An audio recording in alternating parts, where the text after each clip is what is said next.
Hello guys, मैं पूजा कपूर आज आप लोगों के साथ कुछ इम्पॉर्टेंट टॉपिक लेकर आई हूँ मैक्रो इकोनॉमिक्स के। मैक्रो इकोनॉमिक्स के अगर हम बात करें तो बोर्ड के पैटर्न के अकॉर्डिंगली कुछ इम्पॉर्टेंट टॉपिक्स हैं जो कि एंड टाइम पे आप अच्छे से पढ़ सकते हैं और जिन पे ज़्यादा फोकस कर सकते हैं, जिनसे कि आप अपने फुल मार्क्स स्कोर कर सकते हैं मैक्रो इकोनॉमिक्स में। These are most important topics. जैसे कि सबसे पहला फर्स्ट टॉपिक है सर्कुलर फ्लो। सर्कुलर फ्लो बहुत ही ज़्यादा इम्पॉर्टेंट टॉपिक है एग्जाम के पॉइंट ऑफ व्यू से, जिसमें final good, intermediate good, real flow, money flow, domestic territory की डेफिनेशन आ जाती है। Final good and intermediate good में डिफरेंस आ जाता है, या फिर क्लासिफिकेशन आ जाती है कि final good and intermediate good को क्लासीफाई करो, कि अगर आपको कुछ पॉइंट्स दे देंगे, कुछ बता देंगे और उसमें आपको बोलेंगे कि आप फाइनल गुड और इंटरमीडिएट गुड में आप उनको क्लासीफाई करके लिखो। डोमेस्टिक टेरिटरी में वो आपको क्या देंगे, एक डेफिनेशन दे देंगे, डोमेस्टिक टेरिटरी की एक्सप्लेनेशन दे देंगे। 3 मार्क का क्वेश्चन आ जाता है, इसमें से 3 मार्क का क्वेश्चन आ सकता है। नेक्स्ट है नेशनल इनकम। नेशनल इनकम में इंक्लूडेड नॉट इंक्लूडेड तो 100% आएगा ही आएगा। ये 6 मार्क का क्वेश्चन है ही है कि आपको तीन तीन पॉइंट दे देंगे, जिसमें से आपको बताएंगे कि आप इंक्लूडेड और नॉट इंक्लूडेड में क्लासीफाई करो और रीज़न दो। नेक्स्ट आता है न्यूमेरिकल। वैल्यू एडेड मेथड का न्यूमेरिकल शॉर्ट आ सकता है 3 मार्क का। जीडीपी एंड वेलफेयर का क्वेश्चन मतलब इस बार अब हमेशा ही आ रहा है, मतलब लास्ट 3 साल से वो आ ही रहा है, और वो बहुत इंपॉर्टेंट टॉपिक भी है कि how GDP is important in welfare of the economy. ये क्वेश्चन आ सकता है, या फिर इसके अंदर से जैसे कि एक्सटर्नलिटीज़ है, पॉजिटिव एक्सटर्नलिटीज़ और नेगेटिव एक्सटर्नलिटीज़ को एक्सप्लेन करने के लिए आ सकता है। एडीएएस के क्वेश्चन में न्यूमेरिकल आ सकता है। पहला न्यूमेरिकल आ सकता है आपका मल्टीप्लायर निकालने के लिए आ सकता है न्यूमेरिकल, या फिर जो बेसिक न्यूमेरिकल हम लोग पढ़ते हैं उनमें से कोई भी आ सकता है। नेक्स्ट इसका इंपॉर्टेंट है एक्सेंट और एक्सपोस्ट इन्वेस्टमेंट या फिर सेविंग्स की अगर हम बात करें। इन्फ्लेशनरी गैप, डिफ्लेशनरी गैप को एक्सप्लेन करने के लिए आ सकता है। नेक्स्ट क्या है, correct measure to correct excess demand और डेफिशिएंट डिमांड। अगर एक्सेस डिमांड है तो उसको कैसे करेक्ट करना है, डेफिशिएंट डिमांड है तो उसको कैसे करेक्ट करना है।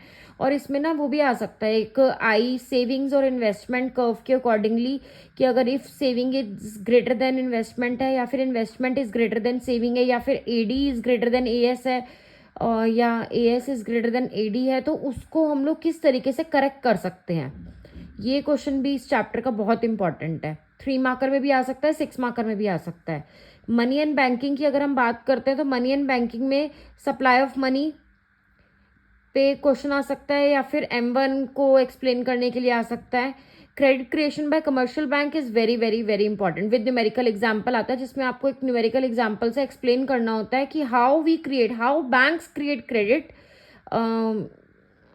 मतलब कोई भी अमाउंट से, कोई भी इनिशियल इन्वेस्टमेंट से बैंक कैसे क्रेडिट क्रिएट करते हैं।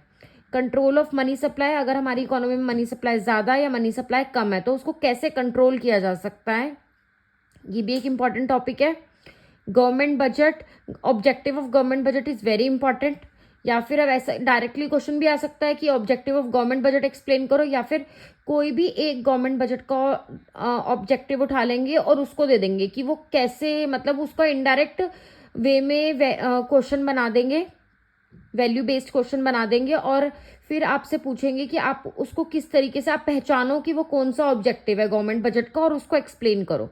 या फिर आपको कुछ कुछ चीज़ें दे देंगे, कुछ एक्सपेंडिचर्स या कुछ इनकम्स दे देंगे आपको, revenue expenditure, capital expenditure, revenue receipts और कैपिटल रिसिप्ट्स में क्लासीफाई करने के लिए दे सकते हैं। बैलेंस ऑफ पेमेंट चैप्टर में से determination of flexible exchange rate आ सकता है, कि how we determine the flexible exchange rate with the help of diagram, आपको एक्सप्लेन करना हो सकता है। ऑटोनोमस एंड एक्यूमुलेटिंग आइटम भी इसमें इंपॉर्टेंट है। एक balance of payment and balance of trade में डिफरेंस भी आप कर सकते हो। ये है आपके important topic of macro economics for board purpose, 12th class के बोर्ड पर्पस के अकॉर्डिंगली ये टॉपिक जो आप बिल्कुल मिस ना करें। इन टॉपिक को बहुत अच्छे से कर लेंगे तो you can score very good marks. ऐसे ही मोर इम्पॉर्टेंट टॉपिक्स की इंफॉर्मेशन लेने के लिए, और आगे मैं टॉपिक्स को कवर भी करवाऊंगी, उन सबको पढ़ने के लिए प्लीज़ मेरे चैनल को सब्सक्राइब करना ना भूलें।